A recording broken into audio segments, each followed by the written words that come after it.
उपासिका शुंठा मंगेरिया जी को, जो राजस्थान से है। शुंठा मंगेरिया जी, मैम यदि उपस्थित है मीटिंग में तो कृपया अपना वक्तव्य रखें।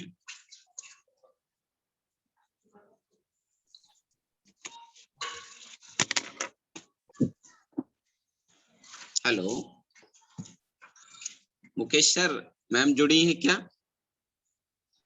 सर जुड़ी तो थी, लेकिन अभी नाम उनका शो नहीं हो रहा है। नेक्स्ट वक्ता को ले लीजिए। जी। मैं आज के विशेष अतिथियों की क्रम में आमंत्रित करना चाहूंगा माननीय CL दोहरे साहब को, जो गुना मध्य प्रदेश से है। सर, आज के विषय पर आप अपना वक्तव्य रखें।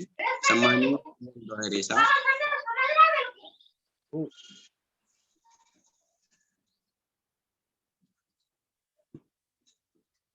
आज के राष्ट्रीय बौद्ध महासभा के तत्वाधान में बुद्ध और उनका धम्म अध्ययन पर मेरी आवाज आ रही सर? क्या आवाज आ रही है क्या? जी आ रही है, आपकी आवाज आ रही है। आवाज सुनाई दे? जी सर आ रही है। धम्म अध्ययन पर सामान्य चर्चा। क्या समझ में आया, क्या समझ में नहीं आया, समझ से कौन सी सोच विकसित हुई, इस पर आज का जी ऑनलाइन वेबिनार रखा गया है। तो सर्वप्रथम में विश्व को शांति का संदेश देने वाले लाइट ऑफ एशिया तथागत गौतम बुद्ध है। दोहरे साहब वीडियो खोल लो।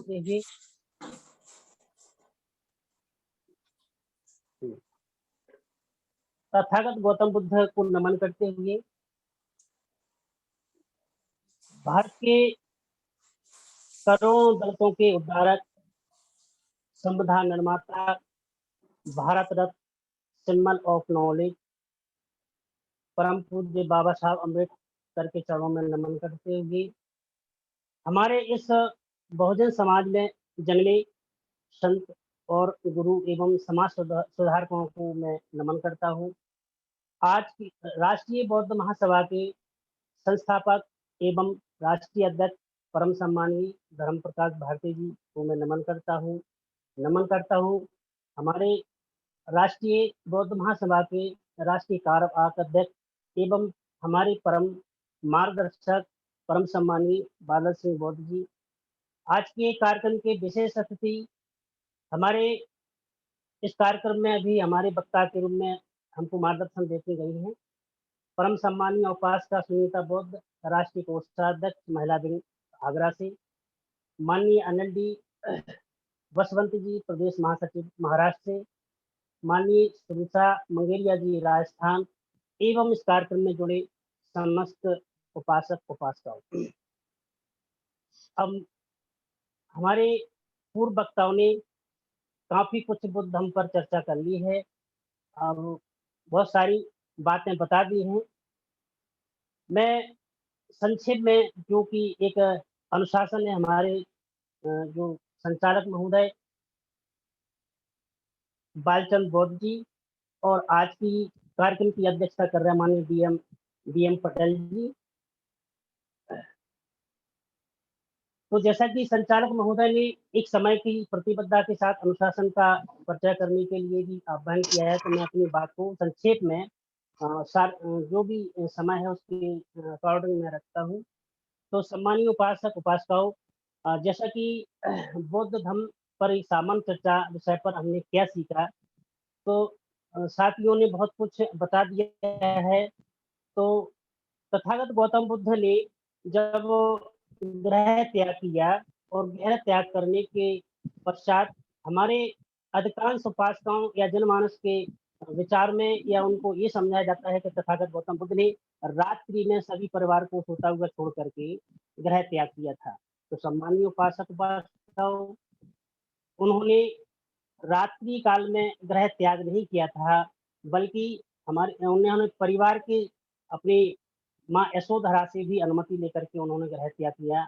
और माँ यशोधरा ने उनसे कहा कि यदि आप ग्रह त्याग कर ही रहे हो तो संसार के मानव कल्याण के लिए ऐसे मार्ग की खोज करना जिससे मानव का कल्याण हो सके, उसी को दृष्टिगत रखते हुए तथागत गौतम बुद्ध ने राजकुमार होते हुए अपने घर का त्याग कर दिया और विचरण करते हुए लंबे समय तक बहुत स्वाध्ययन करने के बाद में तपस्वियों और ऋषियों के सानिध्य में रह करके उन्हें वास्तविक ज्ञान की प्राप्ति नहीं हुई। अंत में जाकर के बौद्ध गया नामक स्थान पर बट वृक्ष के नीचे 6 वर्ष तक कठोर तपस्या करके अपना संपूर्ण जो देह था उसका त्यागांत समय तक उन्होंने उस सत्य खोज को प्राप्त करने के लिए जो है तपस्या की। अंत में जब उनका शरीर पूरी तरह से जर्जर हो जाता है, उनका जो शरीर की हड्डी और पसली एक सी हो जाती हैं, तब यहाँ पर एक रास्ता आता है और यहाँ पर एक जोड़ करके ये बताया जाता है कि तथागत गौतम बुद्ध ने मध्यम मार्ग को अपनाया था।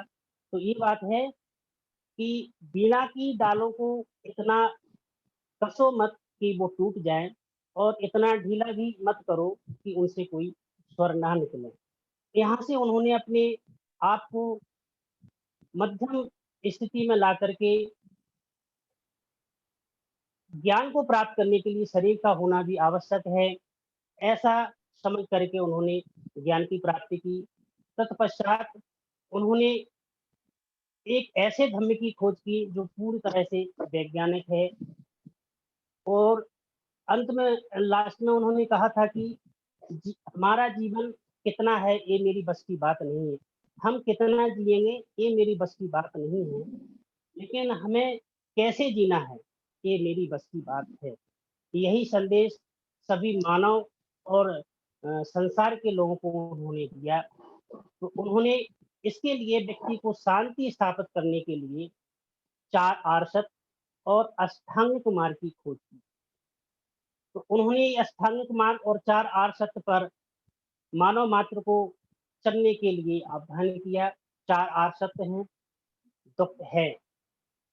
संपूर्ण संसार के जो प्राणी हैं वो किसी ना किसी प्रकार के दुखों से दुखी हैं। दुख कई प्रकार के होते हैं, दैहिक दुख, दैविक दुख, भौतिक दुख। इन सभी दुखों से व्यक्ति दुखी है, दुख है।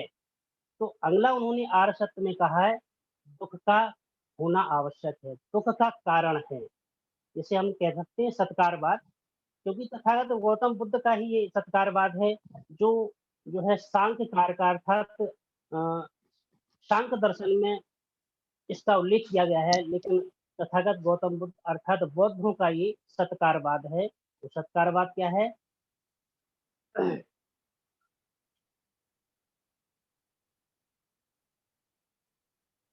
असद करणात उपादान करण्यात सर्व संभव अभावात सक्त सत्करणात करणभवात सत्कार्य।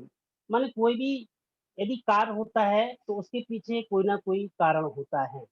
जैसे कि तेल तिल से ही निकल सकता है, बालू से नहीं निकल सकता है। इसको आधार मान करके उन्होंने वास्तविक मार्ग की खोज की और 4 आर्षद दे करके उन दुख के होने का जो कारण है उसको खोजा। उन दुखों के कारण का निवारण भी उन्होंने बताया है कि व्यक्ति के दुख होते हैं तो उनको दुखों को दूर किया जा सकता है। दुखों को निरोध करने के लिए, रोकने के लिए उनके कारणों को समझना बहुत आवश्यक है। इसके लिए उन्होंने मार्ग बताया है और वो है मार्ग उन्होंने अष्टांगिक मार्ग के नाम से जो है मार्ग प्रशस्त किया। अष्टांगिक मार्ग में सबसे पहला जो मार्ग है तथागत बुद्ध ने हम सभी प्राणियों के लिए मुक्ति और निर्वाण प्राप्त करने के लिए जो मार्ग प्रशस्त किया था उसका पहला मार्ग है अष्टांगिक मार्ग में। इसका पहला नंबर आता है वो है सम्यक दृष्टि। सम्यक दृष्टि अर्थात सम्यक से मतलब होता है सत्य, सही और उचित। सम्यक दृष्टि अर्थात 4 आर्षत्वों की माध्यम से 4 आर्षत्वों का अनुकरण करती है। मानव की जो दृष्टि होना चाहिए वो ठीक से होना चाहिए, ठीक से सभी प्राणियों को देख सके, हमारे अंदर की जो है अच्छाई है उसको पालन करते हुए दूसरों को भी अच्छाई की ओर प्रेरित करना चाहिए। ऐसा व्यक्ति के अंदर जब हो जाता है तो वो सम्यक दृष्टि का पालन करते हुए। अगला है सम्यक संकल्प। तो व्यक्ति का जो सम्यक संकल्प है, जो ज्ञान के माध्यम से नैतिक और मानसिक जो ज्ञान है, उसे प्राप्त करने का जो एक मार्ग है, वह सम्यक संकल्प है। जब सम्यक दृष्टि और सम्यक संकल्प व्यक्ति प्राप्त कर लेता है या व्यक्ति उसका अनुकरण कर लेता है, तो उसके अंदर प्रज्ञा जागृत हो जाती है। जब व्यक्ति के अंदर प्रज्ञा जागृत हो जाती है, तो उसके अंदर निश्चित रूप से क्या अच्छा है, क्या बुरा है, क्या सही है, क्या गलत है, क्या सत्य है, क्या असत्य है, इन सब चीज़ों को अच्छी तरह से परखने लगता है। इसी क्रम में अगला जो अष्टांगिक मार्ग है, वो है सम्यक वाणी। तथागत गौतम बुद्ध ने सम्यक वाणी माने सही वाणी, सत्य वाणी, असत भाषण कभी नहीं करना चाहिए। ऐसी असत भाषण से किसी का अहित, किसी की हानि हो, तो ऐसी वाणी से हमें व्रत रहना चाहिए। व्यक्ति को सत्य वाणी बोल करके मानव मात्र का कल्याण करना चाहिए, मानव का हित करना चाहिए। जब व्यक्ति सत्य बोलेगा, सत्य को धारण करेगा, धर्म क्या है? धम्म क्या है? अर्थात धम्म को यदि हम अन्य भाषा में धर्म कर लेते हैं, तो यह मूल शब्द धृ धातु से बनता है। धृ धातु अर्थात धृ का अर्थ होता है धारण करना।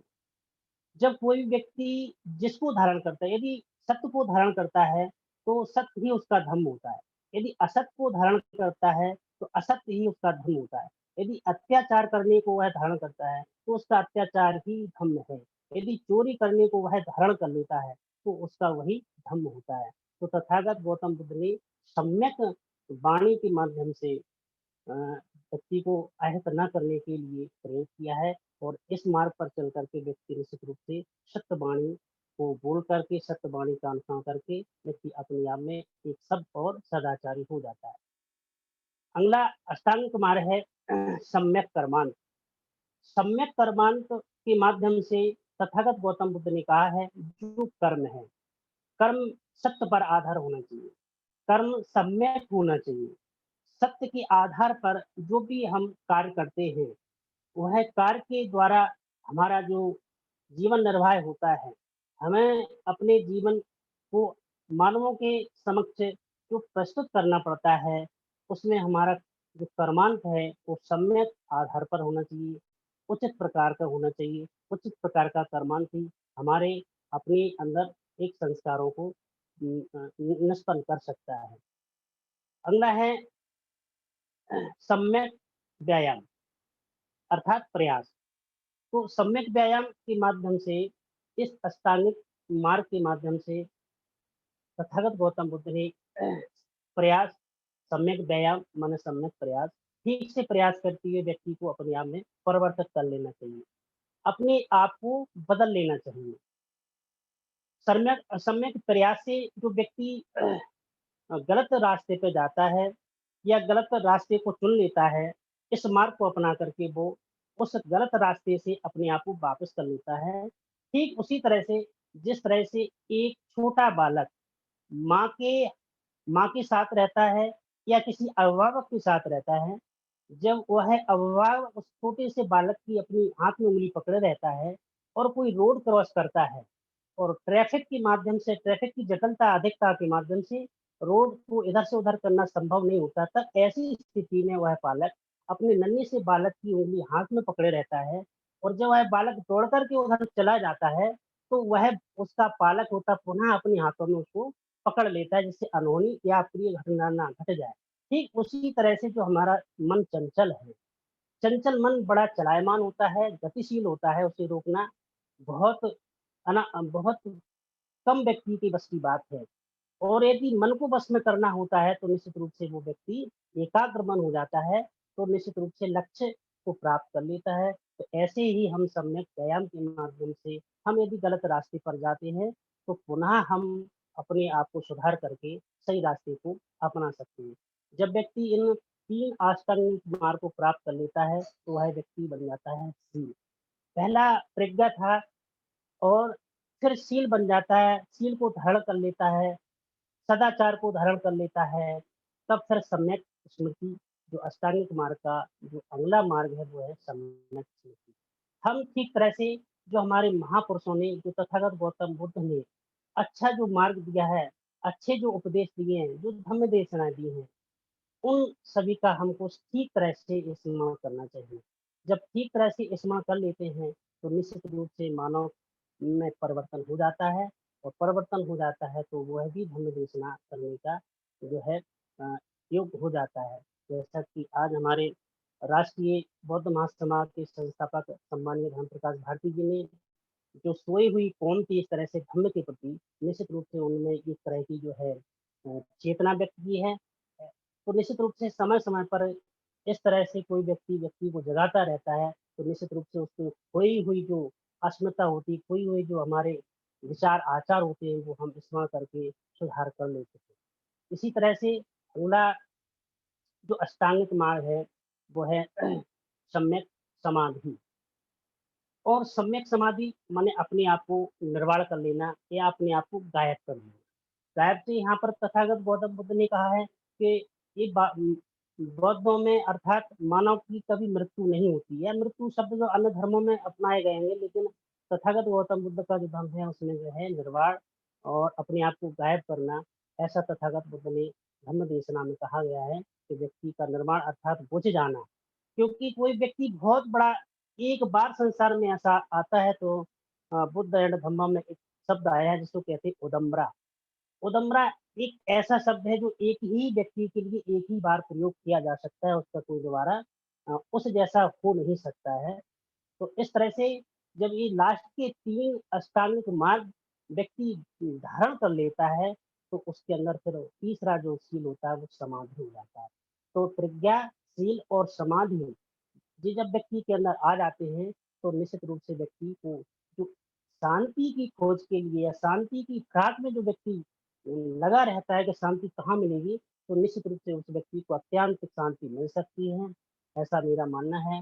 तो ये तथागत गौतम बुद्ध के धम्म को बाबा साहब अम्बेडकर ने मूर्त रूप दिया, और बाबा साहब अम्बेडकर ने पूरे अपने जीवन में विभिन्न प्रकार के धर्मों का अध्ययन किया। उन धर्मों के जो सिद्धांत थे उनको ठीक तरह से पालन करने के बाद में उन्हें आत्मसंतुष्टि केवल बौद्ध एवं धर्म के आधार पर मिली। तब उन्होंने अंत में कहा था कि हिंदू धर्म में जन्मा ये मेरी बस की बात नहीं थी, लेकिन मैं हिंदू धर्म में मरूंगा नहीं, ये मेरी बस की बात है। उस समय बाबा साहब ने हमारे लाखों अनुयायियों, लाखों करोड़ों दलितों के लिए सुरक्षित हक और अधिकार भारतीय संविधान में दिए। तो संविधान में हक और अधिकार तो थे, लेकिन राजनीतिक चेतना नहीं थी। तो हमारे सभी उपासक उपासिका अच्छी तरह से जानते हैं कि मानवर कांसी राम साहब जब हमारे बीच में आए, उन्होंने हमारी सोई हुई कौम को उस राजनीतिक चेतना के प्रति आकर्षित किया, चेतना के प्रति प्रेरित किया, तो निश्चित रूप से संपूर्ण भारतवर्ष में एक राजनीतिक क्रांति निकल कर आई, जिसमें आज हम और आप बैठ करके जो चर्चा करते हैं। तो मैं समझता हूँ कि कोई भी धर्म जल्दी फलता और फूलता है। यदि सम्राट अशोक के शासन काल को हम देख लें, तो सम्राट अशोक के शासन काल में उनका शासन था, उस समय धर्म अच्छी तरह से फला और फूला, यहाँ तक कि हमारे देश में नहीं बल्कि विदेशों में भी इसका प्रचार प्रसार हुआ, और आज फॉरेन जो कंट्री हैं, बुद्ध के अधिकांश अनुयायी हैं। लेकिन बड़े उसकी दुख की बात है कि भारत में बौद्ध धर्म का उदय हो गया। परम पूज्य बाबा साहब अम्बेडकर ने भारत में ही जो है जन्म लेकर के भारत को बौद्ध धर्म दिया, लेकिन यहाँ पर हमारी एक आइडेंटिटी नहीं हो पाई। तो मैं हमारे सम्मानीय जो हमारे संस्थापक महोदय हैं और वो प्रयास भी कर रहे हैं, मुझे ऐसा पूरी तरह से विश्वास है कि आइडेंटिफाई होने के लिए कोई संवैधानिक तरीका हो, कोई संवैधानिक कानून बने, जिससे हमको आइडेंटिटी मिले, और जो पीछे एक आरक्षण का लाभ लेने का व्यक्ति के अंदर जो भाव रहता है, यदि वो भी कायम रहता है और हमारी आइडेंटिटी बौद्ध धर्म के आधार पर परिवर्तित हो जाती है, तो निश्चित रूप से हमारे भारत में बौद्धों की संख्या बहुत अधिक हो जाएगी।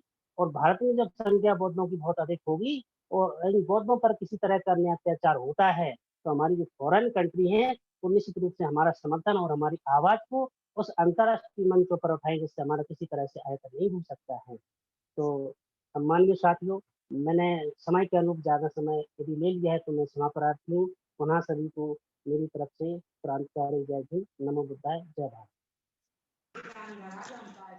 बहुत बहुत साधुवाद साधु।